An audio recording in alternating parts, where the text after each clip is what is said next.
lot of people ask, should I get lending for my Golden Goose property in Singapore? Should I get it in the UK?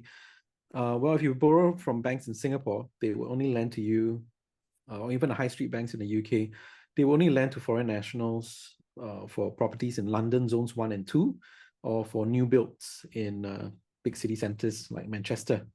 That's of today. When I first started more than 10 years ago, they wouldn't even lend to foreign nationals. So we're in a really great space in the market right now. Why do these lenders only want to lend to these properties? It's simply because of the way they assess risk. And, the staff sitting in the bank without having read one of our books or attended or come to learn from us would think that city centers are lower risk, which by now it's not the case because the rent can hardly cover its mortgage. You can get lending in the UK for first-time investors if you know the right people to speak with. A first-time buyer can probably get 65 to 70% loan to value. And another common question that we get is, what is the tenure on the loan? If I'm 60 years old, how much lending can I get? Or how long can I get a loan for?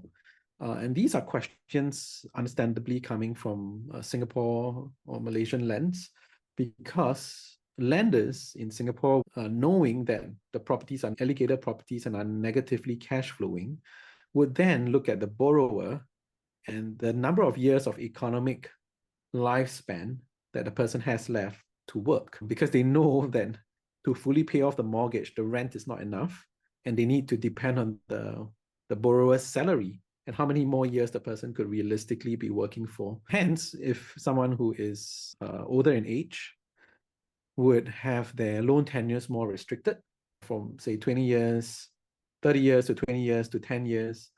And obviously, if you're buying a 1 million investment property in Singapore with a 10-year tenure on your loan and a capital and repayment basis, that 1 million of loan is going to be amortized only amount over 120 months over the 10 years. And you're going to be paying in excess of 10,000 or more of mortgage every month, which is crazy. There are also other cooling measures like the total debt servicing ratio, or TDSR, or more ABSD, additional buyer stamp duties, that you need to pay for your second or third property, which just makes the situation for lending or growing your portfolio in Singapore very challenging. In the UK, you can get access to interest-only mortgages where you just pay the interest every year, but not the capital.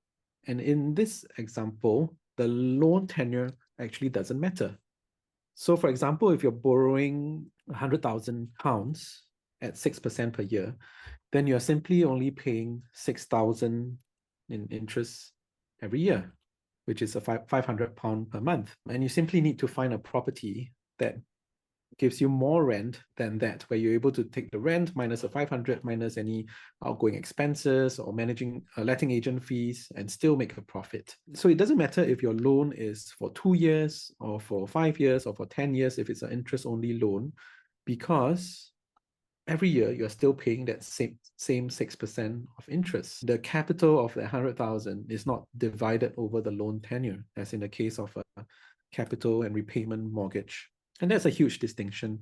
The next distinction is that lenders in the UK don't assess the loan eligibility based on the borrower's age or income. My oldest student is 76 years old, and he too can get lending in the UK. My youngest student is 18 years old, and she's a student, and she too can get lending even before she works in her first job. Because that Golden Goose property that they buy or add to their portfolio, the rent is more than able to cover the mortgage, and the lenders actually stress test the rental income by a multiplier to make sure that it's more than able to cover the mortgage. Another factor is the more you borrow in Singapore, the faster you're going to hit your total debt servicing ratio and incur more ABSD. Whereas in the UK, the more you borrow and the more experienced a landlord you are, you're actually building your credit history and your credit stripes. And lenders in the UK then see you as a more experienced property investor and are more willing to lend to you at even more favorable rates, which is a huge game changer when it comes to lending, which then encourages you to grow a larger and larger portfolio of Golden Goose properties and doing it in a way that's safe, where the rent is more than able to cover the cost of any mortgage payments. What if interest rates go up? People might ask. Well, we always stress test our deals to make sure that the rent is more than able to cover outgoing mortgage payments, even if interest rates go up. So it's really in the mindset. People think, wow, why should I be paying 6% interest? Shouldn't I be fully paying it up?